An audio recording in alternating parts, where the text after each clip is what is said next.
երկրներում, որտեղ ուժերի հարաբերակցությունը պարբերաբար կարող է փոխվել, իմպիչմենթը նույնիսկ փոքր սխալի դեպքում վարչապետին անվստահություն հայտնելու իրավական գործիք է։ Այդպիսին է Հայաստանի պարլամենտը։ Ոչ։ Հայաստանում մեկ մարդու եւ մեկ խմբակցության բացարձակ իշխանություն է,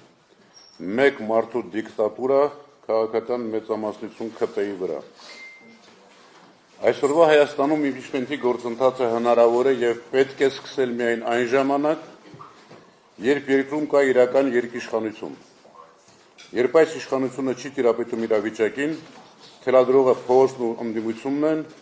երբ ուժային կառույցները չեն համարձակվի արյունայողության հրաման կատարել։ Այսօր նման իրավիճակ է։ Ոչ։ Վերջերս ՀՀԿ գործադիր մարմնի անդամ Դավիթ Հարությունյանն էլ էր ասում. Հայաստանում իմպիչմենտը հնարավոր է միայն այն դեպքում, երբ առկա է հզոր հանրային ճնշում։ Պետք է փորձել նման իրավիճակ ստեղծել։ Այո։ Կամ մեկ այլ մեկնաբանություն։ Փորձառու Դավիթ Հարությունյանը ասում է. նախաձեռնողները պրիմիտիվ չեն, ճկուն են եւ իր կարծիքով իրական նպատակը վարչապետի միասնական թեկնածու որոշելն է, առանց որի հնարավոր չէ իմպիչմենտ սկսել։ Եթե իրոք այդպես է, այդ նպատակով էր պետք նախաձեռնություն քննարկումներ սկսել։ Միասնական թեկնածուն որոշվելու է կամ փողոցում, հզոր ճնշման արդյունքում կամ ընտրություններով։ Քայլերի հերթականությունը խառնելը ավանտյուրա է կամ սադրանք կամ այլ նպատակ է հետապնդում։ Ինչը կարող է լինել նպատակը։ Փորձել շանտաժի ենթարկել Հայաստան խմբակցությանը,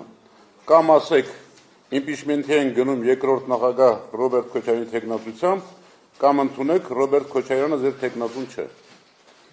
Էդգար Ղազարյանը, Նարեկ Մալյանը պարբերաբար երգում են. Ռոբերտ Քոչարյանը ռեսուրս չունի, ինձ հետ այքիր է, ումից եմ փոխարել այս միտքը, Ռոբերտ Քոչարյանը Հայաստան դաշինքի ղեկավարը չէ։ Ես հստակ հնչեցնում եմ Ռոբերտ Քոչարյանի անունը որպես վարչապետի թեկնածու Հայաստան խմբակցության կողմից, ասում է Էդգար Ղազարյանը։ Էդգար Ղազարյանը հանդիպել է երկրորդ, երրորդ նախագահներին Բագրատ Սրբազանին։ Մամուլում Էդգարին հղումով հրապարակում եղավ, որ միայն երկրորդ նախագահը չի ողջունել հենց այսօր իմպիչմենտ սկսելու գաղափարը։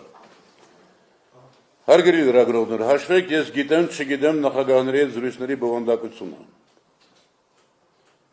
Երրորդ նախագահը ողջունել է հենց այսօր իմպիչմենտ սկսելու ծրագիրը։ Թող Էդգարը ասի։ Եթե ասած ողջունել է, ես առաջարկում եմ պատիվ ունեմ խմբակցությանը սկսել թեկնածուի անուն տալ։ Ասում են, թող Հայաստան դաշինքը առաջարկի Ռոբերտ Քոչարյանի թեկնածությունը, պատիվ ունեմ Արթուր Վանեցյանը։ Արթուր Վանեցյանը ինչ կապ ունի պատիվ ունեմ խմբակցության հետ։ Իմ համոզմամբ ստորակետ Հայաստան խմբակցության առաջնորդը երկրորդ նախագահն է, պատիվ ունեմինը երրորդ նախագահը։ Ինչու եմ խնդիրն այսպես ձևակերպում։ Հանրապետական մեր գործընկերներից այսօր իմպիչմենտ սկսելու բազմաձայն հավանություն տվողներ կան։ ՀՀԿ-ում դերակատարում ունեցող հարգելի Արտակ Զաքարյանը ասում է. իմպիչմենտը հնարավորություն կտա ապագա կառավարությանը չեղարկել այսօրվա իշխանության որոշումները, բացի դրանից ընդդիմադիր թևերին միավորման կտան։ Հայկ Մամիջանյանը ասում է, իմպիչմենտը հնարավոր է, բայց այս պահին մենք թեկնածու չունենք։ Էդգար Ղազարյանին գնահատում եմ, աշխատասեր է, հումորով, համառ է, հիանալի նմանակումներ է անում։ Բայց չափազանց շատ է խոսում, ինչը լավ հատկություն չէ, համառ սևեռումներ ունի, ինչը ևս լավ տեղ չի տանում։ Բայց երբեմն լկտի անում է ու փորձում շանտաժի ենթարկել։ Տեսեք ինչ է ասում Էդգարը։ 2021-ի օգոստոսի 2-ից բոլոր պատգամավորները անվերապահորեն վստահություն եւ աջակցություն են հայտնել Նիկոլ Փաշինյանի կառավարությանը։ Նիկոլ Փաշինյանի օրակարգին սպասարկում։ Ինձ համար ինչ տարբերություն, Արամ Սարգսյան թե նրանցից մեկը։ Եթե չստորագրեն, թող փորձեն հաջորդ ընտրություններում առաջադրվել։ Միայն իրենց բարեկեցության մասին մտածեն, աշխատավարձ ստանան, օգնական ունենան։ Անկեղծ ես չգիտեմ, Էդգարը այսօր կուսակցության անդամ է թե ոչ։ Հիշեցնեմ Էդգարին։ Ես միշտ օգնականներ եմ ունեցել։ Հաստատում եմ, ինքն էլ լավ օգնական էր։ Նարեկ Մալյանին միայն հիշեցնեմ, որ իրեն այդքան ոգևորած 2018-ի ելույթում ես նաև ասել եմ, կուրքեր չեմ ընդունում։ Եվ հետո Էդգարն ու Նարեկն են ինձ պարտադրելու այսօր անել մի բան, ինչին ես չեմ հավատում։ Ում են պարտադրելու։ Ես կճնշեմ այդ պատգամավորին, ասում է Նարեկը։ Դե արի ինչ ճնշի։ Նարեկը հաճախ լկտի անում է, ասում է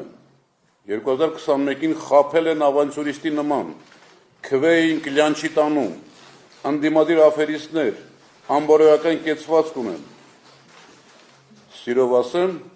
լկտիությամբ Նարեկի հետ կարող են մրցել միայն մի քանի ԿՊԱ-ական պատգամավորներ։ Հարգելի լրագրողներ, թող ձյուն չգա Նարեկ Մալյանի հետ Գարղազարյանի գլխին, թող կանաչ արև ունենան, բայց թող չափերը ճանաչեն, կեղծ օրակարգով հասարակությանը մոլորեցնող ԿՊ-ն հերիք է։ Վերջերս Հանրապետության երրորդ նախագահը ասաց, որ իշխանափոխության ծրագիր ունեն մինչև 26 թվականը։ ՀԿ-ն նաև միշտ հայտարարել է, որ ոչ մի ընդդիմադիր ուժ միայնակ իշխանափոխություն չի կարող անել։ Ուրեմն այդ ծրագիրը կներկայացվի, կտեսնենք։ Վստահ եմ, այդ ծրագիրը հենց այսօր իմպիչմենտ սկսելը չէ։ Ինձ համար այս թեման այլևս փակ է, որովհետև Հայաստան դաշինքի եւ երկրորդ նախագահի դեմ կազմակերպած այս արշավը